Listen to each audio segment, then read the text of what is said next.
हम अक्सर विज़िट करते रहते हैं और ख़ासकर हमारे साथ इस वक्त मौजूद हैं नून लीग के यूथ विंग के सदर राना अब्बास साहब।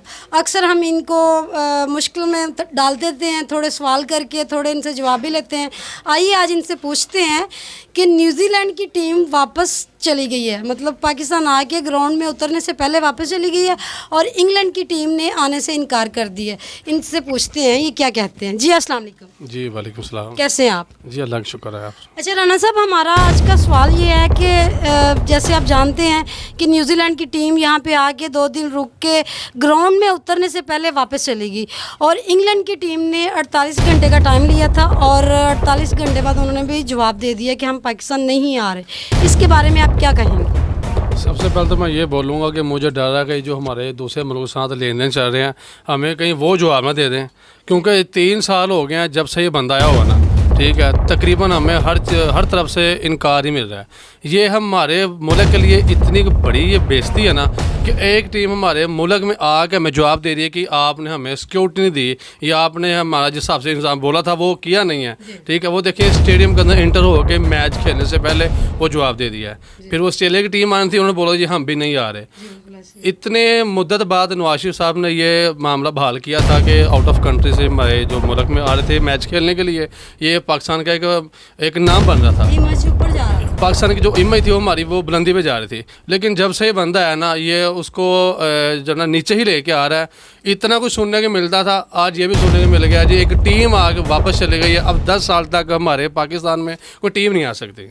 अच्छा देखिए, जैसे कि आपको पता भी है कि इमरान खान साहब तो खुद क्रिकेटर रहे हैं, क्रिकेट खेलते रहे हैं, तो आपको नहीं लगता कि इनको तो क्रिकेट को और मज़ीद अच्छा करना चाहिए था? देखें जिस तरह ये इमरान खान साहब खुद मैच खेलते रहे हैं, कप्तान रहे हैं, ठीक है, इनका तो नारा भी यही है कि हमारा कप्तान है। इनकी जितने भी ये पीटीआई के वर्कर हैं इनका नारा हमारे कप्तान है। कप्तान होकर नहीं समझा है कि अगर कोई टीम आती है बाहर, हम जैसे दूसरे मुल्कों में खेलने जाते हैं हमें प्रोटोकॉल क्या मिलता है या हमें क्या देने चाहिए, ठीक है। इन्होंने तो उनको भी झील कर दिया है। ये देखिए हमारे क्या नाम है जो हमारी जो पाकिस्तान टीम है ना, ये उनके लिए भी इंसल्ट मुल्क खेलने आए थे और हम उधर से वापस आ गए, हमें उधर प्रोटोकॉल नहीं मिला, हमें हमारे मुताबिक उधर से माहौल नहीं मिला, ठीक है। नहीं, सिक्योरिटी के इंतजाम तो बहुत अच्छे हैं। ये खान साहब खुद कह रहे थे कि जी ईरान इराक आके भी खेल सकता है, इतनी सख्त सिक्योरिटी है। तो ईरान इराक आएगा पहले, ये जो इतनी देर बाद मुद्दत बाद ये दूसरी टीमें यूरोप कंट्री से आई, पहले इनको तो आप खिलवा लो ना, ठीक है। आपने जो जाने वक्त सिक्योरिटी दी है, मकसद ये है कि कोई वजह है तो वो वापस गए ना। ये देखें कोई छोटी बात नहीं है, यूरोप कंट्री से खिलाड़ी आए हैं, ठीक है, वो बिना खेले चले गए हैं। ये हमारे मुल्क के लिए बहुत बेशर्मी की बात है ये। और दूसरी बात यह है कि ये कप्तान था, इसको तो पता होना चाहिए। आप ये देखें हमारा डस्का का जो स्टेडियम था, नवाज शरीफ स्टेडियम, ठीक है, इतना अच्छा होता था। सुबह नौजवान लड़के सुबह उधर जाके खेलते थे। हमारे सिटी के जो ये बुज़ुर्ग लोग हैं बहनें तक भी उधर जाते थे, वाह के लिए भी और वैसे भी खेलते थे। 3 साल हुए हैं जी, शो डाला हुआ पीसीबी के अंडर आ गया, ऐसा उसके अंडर किया। ये खिलाड़ी हो गए, इसने नौजवान नस्ल का सोचा ही नहीं है। स्टेडियम जाकर हाल देख लें। अब जाकर उधर प्राइवेट मैच हो रहे हैं, उन्होंने अपने पास से कुछ लागत लगा के उसको स्टेट किया, वरना 3 साल से हमें ग्राउंड नहीं मिल रही। 3 साल से हुकूमत की तरफ से क्यों? वो कहते हैं जी हमारे पास बजट ही नहीं है। अच्छा खान साहब तो कहते हैं मैं खिलाड़ी हूँ, मैं खेलता हूँ, तो आपको क्या लगता है ये जो सब वाकया हुआ है इसके जिम्मेदार कौन है? ये नौसरबाज का खिलाड़ी है। अच्छा, नौसरबाज का इसने सब एक नाम दिया था, मैं क्रिकेटर हूँ, मैं वर्ल्ड कप लेके आया था, ठीक है। वो वर्ल्ड कप हमारे ऊपर अजाब लेके आया, ये अजाब की शक्ल में हमारे ऊपर उतरा हुआ है। अब अल्लाह करे हमें से माफ़ी मिल जाए, पता नहीं अल्लाह में कौन सी हमारी गलतियों की सज़ा दे रहा है। ये जो हमें मिल गया है, ठीक है, हमें हर तरफ से बदनामी कर रहा है, झंडे ही हमारे लगवा रहा है, एक और ये भी लगवा दिया। अब पता नहीं दोबारा 10 साल तक भी अगर यही बंदा रहा तो मुझे पता है कि दूसरे मुल्कों से मेरा लगता है हमारा लेन देन वो भी ख़त्म हो जाएगा, मेरा ख्याल है, जिस तरह के इस बंदे का काम है। अच्छा राना साहब, लोगों का कहना है, सोशल मीडिया पे भी ये वायरल है काफ़ी, आपने भी देखा होगा, लोगों का कहना ये है कि इन्होंने मतलब रियासत मदीना का नाम लेके गाड़ी इसराइल की तरफ मोड़ दी है, तो इसके बारे में क्या कहेंगे? देखो वो कहते हैं ना कि आप चोरी करने जा रहे हैं तो रास्ते में वो नाते लगाने को बंदा पूछे वो यार जो दीनदार लोग हैं नेक है, तो ये क्या करेंगे? रियासत मदीना का नाम लेकर मुल्क में आ गए हैं, मुल्क को बर्बाद कर रहे हैं राब्ते के एजेंडों से। ये जो यहूदी कह लें या इंडिया इसराइल कह लें, ये उनके कहने पे चल रहे हैं। इनमें मुझे आप बता दें, आप भी माशाल्लाह मुझसे एज में बड़ी हैं, आपने मुझसे ज़्यादा कुछ देखा होगा, आप मुझे बताएं कि अब तक इसने कौन सा ऐसा काम किया जिस पर इसको अप्रिशिएट कर सके या इसने कोई रियासत मदीना वाला काम किया? मुझे तो नहीं पता, हम तो आवाम की राय जान रहे हैं। मुझे ये बताएं कि चलें, आवाम को तो रहने दें एक साइड पे, ठीक है, जो आवाम के साथ हुआ वो हुआ। आप ये बताएं कि कुछ आपको लगता है कि मुल्क के लिए इन्होंने कुछ बेहतर किया है? नहीं, कोई बेहतर नहीं किया अभी तक। कोई बेहतरी नहीं है। अभी तक हमने इस बंदे को तो कहते हैं जी हर बंदे के पास 3-3 बाइक्स हैं, हर बंदे के घर में 3-3 मोबाइल हैं, टच मोबाइल हैं, हर बंदा खाना खा रहा है, हर बंदा खुशहाल है। तो इसके बारे में क्या कहेंगे? देखिए, बात यह है कि हर बंदा गरीब भी नहीं होता, हर बंदा अमीर भी नहीं होता, लेकिन ये है कि ये तो कहावत चलती आती है कि जो वो पैसे से पैसा बनाए। जो अमीर है वो तो अमीर ही होगा ना, उसके तो इन्वेस्टमेंट है, वो कहीं भी इन्वेस्टमेंट कर सकता है, उसका निज़ाम चलेगा। मतलब एक हम तो अपने जो पाकिस्तान की तकरीबन 70% आवाम गरीब है, हमने उस आवाम का सोचना है, उससे हमारा मुल्क चलेगा। ठीक है, अगर हम उनको बेहतर करेंगे तो फिर है। जो अमीर है तो वो तो जाहिर पता अपना पैसा कहीं भी इन्वेस्ट करेगा, वो तो उसको इनकम आ जाएगी। वो तो बोलेंगे भाई हम 3 भाई, हमारे पास 3 बाइकें हैं। मजदूर से पूछो भाई तुम्हारे घर साइकिल भी है कि नहीं है, मजदूर से पूछो। बिल्कुल ऐसे ही इनका बाकी यह है कि ये सिर्फ मेरा ख्याल है दावे कर सकते हैं या आवाम को बातों से खुश कर सकते हैं। ठीक है, बेसिकली कोई ऐसा काम नहीं कर सकते। ठीक है, हम तो ये जब से इसकी हुकूमत आई है ना, हम बस ये सुन रहे हैं कि आज पाकिस्तान को ये सुनने को मिल गया, आज पाकिस्तान को में ये अजाब हो गया, आज पाकिस्तान को में ये मामला बन गया। हमें अच्छी खबर नहीं अभी तक कोई मिली है। आपकी इतला के लिए बताऊँ कि आपको पता है डेंगू वायरस भी आ गया दोबारा। ज़ाहिर बात है, जब वो केयर नहीं होनी, हॉस्पिटलों में कोई मेडिसिन नहीं है या उनकी कोई एहतियात नहीं है, ये डेंगू पैदा होता है कूड़ा कचरा से। ठीक है, जो लेबर है इनके पास जो TMA की वही पूरी नहीं हो रही है, जो बंदे छोड़ रहे हैं तो ये उसको दोबारा ये नए बंदे उसको में जो भर्ती है वो नहीं कर रहे हैं। तो ज़ाहिर बात है गंदगी होगी तो वो सब कुछ होगा। इन्होंने तो ज़ाहिर बात है ये देखना नहीं है कि नीचे आवाम को क्या चाहिए या कोई महल्ले के सफाई सुथराई के लिए क्या होना चाहिए। इनको तो इन चीज़ों पे कोई नज़र आया नहीं है। इनको बस ये समझ आ रहा है कि हमने अपनी जेब भरनी कैसी हैं, आवाम को हमने कहाँ से लूटना है या क्या करें या क्या किया जाए, बस ये कर रहे हैं। ये तो यही सवाल मैंने पीछे किए उन आदमी से, मैंने मतलब जो बात कर रहे थे तो वो उन्होंने मेरे पे ऑब्जेक्शन लगा दिया, जी आप इंटरव्यू सही नहीं कर रही, आप बातें सही नहीं कर रही, आप इस तरह नहीं कर रही, आप हुकूमत के बारे में क्यों ऐसा बोल रही हैं। मैंने उनको बोला कि मैं आपको सच दिखा रही हूँ जो सच है। कुछ लोग ऐसे भी हैं जो एक वक्त का खाना भी नहीं खा पा रहे, तो वो कहते नहीं लोग बिल्कुल ठीक है। उनको क्या पता, वो तो उनको ही मिलेंगे ना जो उनके अपने ख़ानदान में अच्छे खाते लोग हैं। उनको वो तो अगर गरीब आवाम में जाएंगे, ये अब दूर क्या जाना, ये हमारे पास है मज़दूरों का जो अड्डा बना हुआ, आप उधर जाकर देख लें, उनसे पूछ लें। और बेचारे अक्सर भूखे रहते हैं। और जो ये वेलफेयर ये वंडरफेयर जो है फाउंडेशन वाले, वो उनको डेली तकरीबन दिन का खाना खिला फाउंडेशन वाले, वो उनको तकरीबन डेली खाना खिला के जा रहे हैं। लेकिन इनके बारे में तो, मजदूरों के बारे में तो जान की अमान पाऊँ, अगर आर्मी साहब देख रहे हैं तो ये जो हमारे रिटायर्ड जनरल एजाज अहमद साहब हैं, उन्होंने कहा था ये एक माफिया है, ये कोई मजदूर नहीं है, ये हज़ार रुपया इकट्ठा करते हैं, मांगते हैं और शाम को जाके याशी करते हैं। एक कमरा होता है उसका 1000 रुपया रेंट होता है और ये सारे जाके याशी करते हैं, ये मजदूर वगैरह नहीं है। मेरी बात सुने, कोई बंदा बेवकूफ़ नहीं होता कि अपना गांव शहर छोड़ के वो दूसरे शहर में आता है। इसका मतलब ये है कि जो हमारे इधर से पाकिस्तान से भाई दूसरे मुल्क काम करने गए हैं, लूट रहे हैं। हमारे मुल्क में जो सबसे ज़्यादा कहते हैं कि जो मजदूरी करता है ना, वो मजदूर है जिसकी मेहनत सबसे ज़्यादा होती है। वो अपनी मेहनत के पैसा लेते हैं, वरना वो नहीं है कि दिमाग के पैसे चला के वो दिन में 5000 10,000 कमा लेना, वो अपनी मेहनत खाते हैं।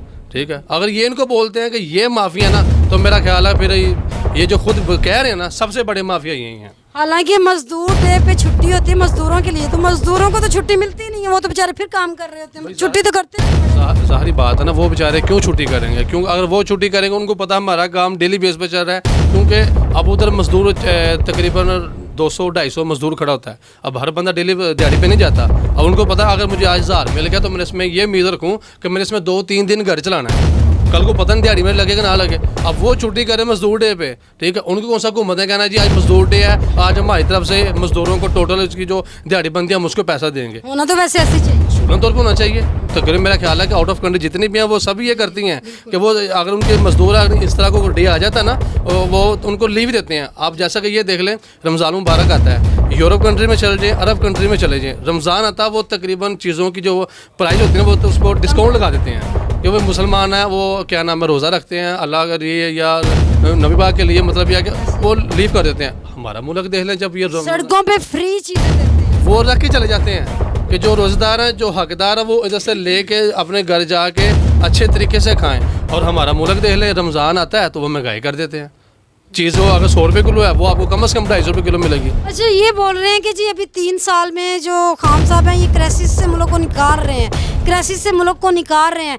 अभी वो उनसे मेरी बात हुई तो वो भी ये आदमी कह रहे थे, मुझे तो उनकी सोच पे हैरानगी हुई। वो कहते हैं कि वो इनको काम नहीं करने दे रहे। मैंने कहा भाई ये वज़ीर आज़म है, तो कहते हैं नहीं महंगाई वो कर रहे हैं, मतलब नून लीग वाले महंगाई कर रहे हैं, वज़ीर आज़म जबकि इमरान खान साहब। देखिए इसके बारे में क्या कहें? मेरी बात सुने, शॉप मेरी है, जी चीज़ें मैं परचेज कर रहा जी, हूँ, बिल्कुल। ठीक है, इसको सेल मैं कर रहा हूँ।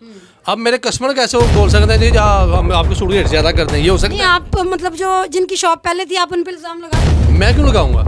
वो अपने हिसाब से काम करके चले गए, अब उनका भी अमल दखल ही नहीं है, मैं उनको क्यों बोलूँगा? मैंने चीज़ एक ली है या मैं हुकूमत में हूँ, ये मैं चला रहा हूँ, मेरे वज़ीर चला रहे हैं, ठीक। ये पिछली हुकूमत ये हो सकता है कि भाई पिछली हुकूमतों ने एक चीज़ 50 रुपये था उसको 100 रुपया कर दिया है, वो महंगाई करके हम उसको नीचे लेके आ रहे हैं। वो खुदा खौफ करो यार, आप तो 100 वाली चीज़ 250 पे ले गए हो, कुछ खुदा खौफ करो। कम से कम अगर आपसे नहीं मुल्क चल रहा, किसी पे इल्ज़ाम ताजी ना करो, ठीक है, आप इसको माइंड अप कर दो। अच्छा, मुझे ये बताएं फिर क्या होना चाहिए, क्या करना चाहिए? मेरा तो इमरान खान को ये बेहतर मशवरा यही है कि भाई जी आप एक बड़ा अच्छा एक नारा लेके आए थे, तब्दीली का नारा, कि हम सब कुछ 90 दिन में बदल देंगे। तब्दील तो वैसे कर दी है।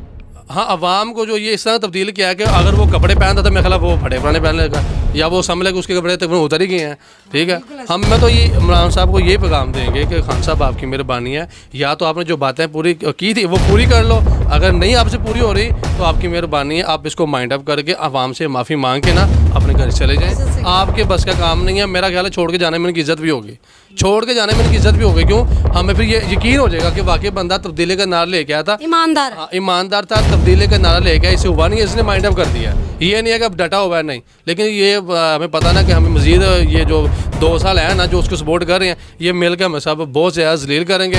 हम तो ये कह रहे हैं कि अल्लाह पाक मुल्क के लिए खैर करे, वो दिन ना आ जाए कि मज़दूर जो है ना, जैसे अब दिहाड़ी लगनी लगती है, गरीब आदमी है, कि खुदकुशी की तरफ ना लोग आ जाएँ। लोग खुदकशी कर रहे हैं, कर रहे हैं, अभी बहुत चीज़ें जो मंजरें आप नहीं आती, मंजरें सरेआम ना हो जाए। जी बिल्कुल, ये ना होगा लोग रोडों पे आग गाड़ी चारा मरने शुरू बिल्कुल ऐसे ही। हुकूमत को दिखाने के लिए। जैसा कि आपने देखा होगा 2.5-3 महीने पहले की बात है कि वो एक मजदूरदार था, वो रिक्शे वाला था, ठीक है, उसको बेचारे के सुबह से दिहाड़ी नहीं लगी उसकी, ठीक है, या उसको अभी इतना नहीं हुआ कि उसका घर का चूल्हा जल सके, और वार्डन वाले उसका 500 का चालान कर दिया, उसने तंग आके उसके ऊपर पेट्रोल छिड़क के उसने उसको जला दिया है। पर ये भी एक मजदूर की मौत है, ये भी खुदकुशी है, एक बंदा दिहाड़ी का निकला हुआ है।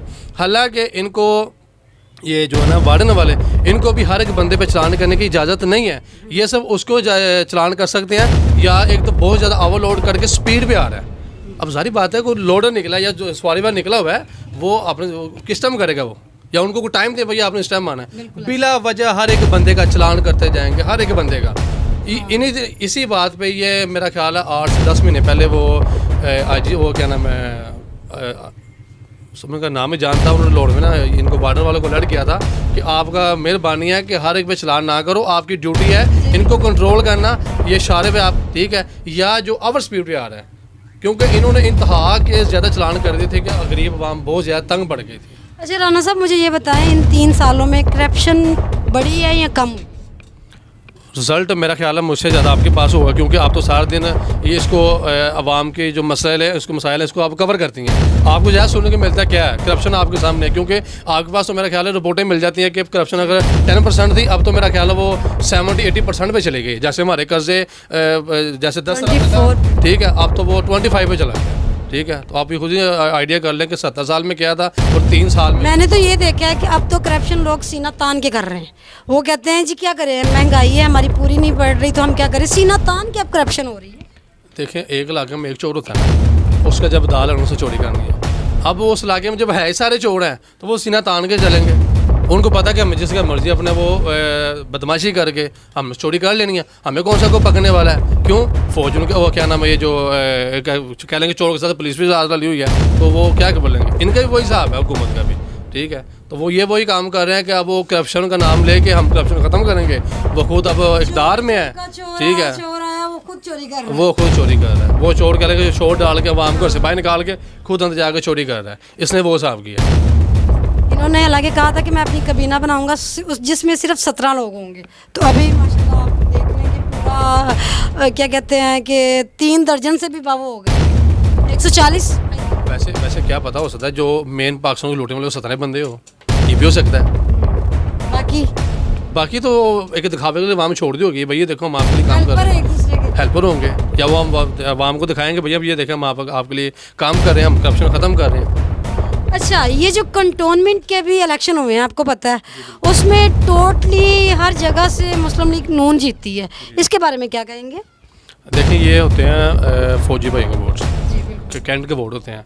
आप ये देखें कि पहले हमारी फौज भी इसको बड़ा सपोर्ट करती थी, मुझे फौज के जो सिपाही थे हमारे वो भी सपोर्ट करते थे कि भाई पीटीआई या ये अच्छा करे। सूट है ना जी, वो देखे दोनों हाथ से सूट है, वो हमारे लिए एक काबिल तराम है, हम उनकी रिस्पेक्ट करते हैं क्योंकि उनकी वजह से हम अपने मुल्क में एक चैनो आराम की ज़िंदगी गुजार रहे हैं। ठीक है, मतलब बात करने का ये है कि अब देखिए जो बंदे इक़्तिदार में है ना, ठीक है, मतलब जो आप कह लें कि गवर्नमेंट के अंदर हैं, जो सरकारी मुलाजम है, अब वो भी नवाज शरीफ को याद कर रहे हैं क्योंकि उसके होते हुए घरों के खर्चे, उनकी सैलरी बड़े अच्छे चलते थे, अब सैलरियाँ कम है, घर के खर्चे ज़्यादा, महंगाई बहुत ज़्यादा है। अब वो भी चाहते हैं, उन्होंने बताया कि भाई हमें नवाज शरीफ चाहिए, उन्होंने कोई जरदारी को वोट नहीं डाला, उन्होंने कोई दूसरी पार्टी को वोट नहीं डाला, उन्होंने नवाज शरीफ को डाला है कि भाई हमें हुकूमत नून लीग की चाहिए, जिस हुकूमत के अंदर हमारे खर्चे पूरे होते थे, हमारी सैलरी के अंदर हमारा घर का निज़ाम बड़ा खुशहाल था, बड़े अच्छे तरीके से चल रहा था। ठीक है, लेकिन ये आप देख लें कि ये इनको मेरा ख्याल है कि बहुत बड़ा वो मिल गया कि अब जो हमारे सरकारी मुलाजमीन है वो भी हमसे तंग आ गए। हालांकि आपको पता है कि यही नवाज शरीफ के बयानिए को गलत बना के गलत अंदाज में लोगों के सामने पेश कर रहे थे कि जी ये फ़ौज के ख़िलाफ़ है, तो जबकि फ़ौज ने वो साबित कर दिया कि वो फ़ौज के ख़िलाफ़ नहीं है, वो सिर्फ वो जो इस्टेब्लिशमेंट है उसके ख़िलाफ़। देखिए मेरी बात सुने, हमारा कोई भी वर्कर है ना नून लीग का फ़ौज के खिलाफ नहीं है, वो उनको अप्रिशिएट ही करेगा और उनके हर एक काम पे। देखें बाकी जो बंदा हुकूमत में होता है ना, नवाज शरीफ साहब है वो मुल्क चला रहे हैं, जैसे हमारे आलमी चीफ साहब हैं वो फ़ौज के एक अमले को संभाला हुआ है, और उनको देखिए 100 मोहब्बत मुल्क के हवाले से, उनका कोई 100 हिसाब हो सकता है मुल्क चलाने के हवाले से, उनकी वजह से आप कह सकते हैं को थोड़ा इख्तलाफात भी हो जाता है। अक्सर बंदे को लहजा आप गर्म भी कह सकते हैं या कोई अपना तरीका था पूछने का, ठीक है, तो उससे लोग शुरू ना देने ये तो बहुत ज़्यादा खिलाफ है, मैं कहता हूँ वो बेवकूफ़ है। साथ तो ये भी लेते होंगे उनसे, या इनका जो मामला ये आपस में कंप्रोमाइज़ करते होंगे। ठीक है, कॉम्प्रोमाइज़, अब तो सिर्फ कॉम्प्रोमाइज़ रह गया, अवाम तो बस अल्लाह की सुपुर्दी है। अवाम तो वाकई इस वक्त अल्लाह का सुपुर्द है क्योंकि इनसे तो कोई उम्मीद नहीं है। अवाम तो कह रही है जो को अब कोई फरिश्ता ही है हमारे लिए आ जाए, या ये इसका कोई दिन ऐसा आ जाए कि ये पाकिस्तान से चला जाए, दुनिया से ही चला जाए। ये तो स्टैब्लिशमेंट और इमरान खान की आपस में कॉम्प्रोमाइज़ चल रही है। आपको पता है जैसे जजों के प्लाट निकल रहे हैं, ऐसे फ्री में हर किसी जज के प्लाट निकल रहे हैं, आपके मेरे क्यों निकल रहे हैं?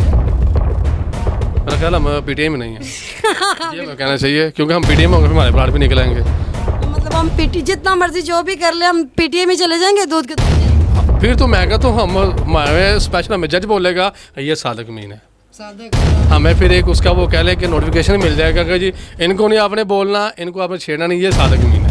जैसे डॉक्टर फरदौस आशिक अवान पे कितने केसेस थे, तो वो पीटीआई में जब गई तो उनके सारे केसेस बंद हो गए। सारी बात है ना, वो एक ना पंजाबी की ना, वो अक्सर मुझे बंदों से ना बुजुर्गों से एक बात सुनने की मिलती है, वो कहते हैं जो कोई पिंड का चोट बंदा करना उनको यार 10 तेरे महल की होंगे, और पता क्या क्या है, घर भी ठीक है, भी घर भी ठीक है, घर ठीक है, अपने घर आता ना रहने दो बिल्कुल ठीक, जिनके दूसरे घर सब खराब होंगे, खराब है, अपने घर आया तो ठीक है उसको छोड़ दो। ठीक है, इनका वो हिसाब है कि अगर जो पीटीआई में है ना वो सादक मीन है, और जो दूसरे बंदे हैं ना वो इनके लिए इस वक्त सारी चोर है। खासतौर पे जो बंदा इन पे उंगली उठाएगा ना या तुम लोग ठीक नहीं कर रहे, इनके लिए तो वो समझ ले कि चोर से भी ऊपर है, वो गद्दार है, वो गद्दार। उसे ये यूदन साहब भी वो मिला देंगे हमें, इंडिया के साथ भी मिला देंगे हमें कि ये जी इनके आपस में भाई हैं। ठीक है, ये आपको पता है मेरे काफ़ी सारे लोग मेरे खिलाफ हो गए हैं, काफ़ी बोलते हैं कि जी मैं पीटीआई की बड़ी टांग खींचती हूँ, बड़ा उनके खिलाफ प्रोग्राम करती हूँ, लेकिन मेरा ये मकसद नहीं है। मेरा तो मकसद ये है कि जो सच है वो दिखाना, चाहे वो कोई भी पार्टी हो, मतलब हमारा काम ये है ना। लेकिन बहुत कम लोग हैं कि जो मतलब हुकूमत के ख़िलाफ़ बोलते हैं, इसलिए शायद मेरे खिलाफ भी बहुत सारे प्रोपोगेंडे बन रहे हैं। इसके बारे में क्या कहेंगे आप, मेरे बारे में? देखिए मेरा ख्याल है जो लोग आप पे इल्ज़ाम लगाते हैं ये तो बिल्कुल बेबुनियाद इल्ज़ाम है, क्योंकि आपका तो काम है सच दिखाना। ठीक है, जो मुल्क में होगा अगर आपने अवाम से पूछना, अवाम तो आपको सच बताएगी। ठीक है, अब सारी बात अगर इनकी हुकूमत है तो लोग सब खिलाफ हैं, तो आपके जब सवाल करेंगे तो आपसे मुँह से वही निकलेंगे जी बताएं जी आपके लिए क्या बेहतर हो रहा है। तो मेरा ख्याल अगर आप इनके खिलाफ को सवाल पूछ लेते हैं या अगर आप पूछते हैं लोग नून लीग की हमायत करता है तो आप इल्ज़ाम लगाना ये तो बिल्कुल गलत है। मेरे ख्याल में आप जानते हैं कि मैंने कभी ऐसा नहीं किया कि मतलब 2 नंबरी वाली सहाफ़त नहीं की। जी बिल्कुल बिल्कुल, हम इस बात को जानते हैं। ठीक है, आपके जो ये है, ये सब आपको हम ये कह सकते हैं कि इनको शायद ये बात चुप रही हो कि आप कोई भी क्वेश्चन है स्ट्रेट फॉरवर्ड करते हैं। जी, ये ठीक है, बात बिल्कुल सब ये मेरा ख्याल नहीं हो सकता ना को काबिल बर्दाश्त हो, बाकी तो मेरा ख्याल है कोई बात ऐसी नहीं है। मैंने बाकी कुछ किए नहीं है। अच्छा राना साहब, आप हमें ये बताएं कि जो देखने वाले लोग हैं अभी भी, मतलब जो पीटीआई को सपोर्ट करते हैं, उनको आप क्या पैगाम देना चाहेंगे? उनको तो भाई मैं ये पैगाम दूंगा कि भाई आपकी मेहरबानी है, अपनी आंखें खोलो, अपने आसपास या अपने ख़ानदान में गरीब लोगों के पास जाके बैठो, उनसे पूछो उनको हाल क्या है। शायद आपको पता चल जाए कि इमरान खान ने इस वक्त पाकिस्तान का कितना ज़्यादा बेड़ा गर्क कर दिया। मेरा ख्याल है कि ये जो उनके सपोर्टर हैं ना, वो भी तंग आगे होंगे, वो भी आगे होंगे, लेकिन मेरे ख्याल शायद मजबूर हैं कि हमने वोट दिए हुए हैं। मेरे पास इस तरह के कुछ बंदे हैं बाज़ार के भी, ठीक है, मैं नाम नहीं लेता, मेरे पास उनके मैसेज तक मौजूद हैं कि भाई हम तो वैसे सपोर्ट की थी, शायद तब्दीली हो जाएगी, लेकिन अब इनको गाली देते हैं कि इसने तब्दीली जो क्या लानी है, इसने जो मौजूदा हालात है ना उसको 50% कह लें कि मज़ीद उसको 100% कह लें, उसको डबो दिया है। आपको पता है कुछ दिन पहले शाहज़ेब खानज़ादा के प्रोग्राम में उन्होंने रिपोर्ट एक शाया की थी, उसमें आया था कि 40 अरब करप्शन इन पे साबित हुई है पीटीआई पे, लेकिन वो कोई उसका कुछ नहीं बना। ये मेरा ख्याल है इनके जाने के बाद होगा, क्योंकि अभी तो ये सब इक़्तिदार में है, तो सब अभी तो ये एक दूसरे के साथी हैं। ठीक है, हो सकता है ये इनकी हुकूमत के बाद इन पे कोई एक्शन वगैरह हो जाए, मेरा ख्याल अभी तो नहीं हो सकता। अभी तो आप इनको बोलेंगे, वो बोलेंगे जी हाँ हम हुकूमत में हम इल्ज़ाम लगा रहे हैं कि हम ये अच्छा काम नहीं कर रहे। हमारे सुनने में तो आ रहा है कि ये अगले भी 5 साल इनके हैं। इसके ऊपर अभी हम कुछ नहीं कह सकते, बाकी आके अल्लाह हमें इससे दूर रखे तो बेहतर है। ठीक, हम नहीं चाहते कि हम इसको, तो हम वैसे 1 महीना बर्दाश्त नहीं कर सकते, अगर मज़ीद 5 साल हम पे ये आ गया ना, तो मुझे लगता है कि आधा पाकिस्तान ख़त्म हो जाएगा। और वो सवाल भी किए जो आप लोगों के दिल में है, ठीक है। बाकी आपने खुद सुना, अब फैसला आपने करना है, अवाम ने करना है कि जी ये गलत बोल रहे हैं या हम गलत बोल रहे हैं, ये सही क्या है, ये हम आप पे छोड़ते हैं। अल्लाह हाफ़िज़।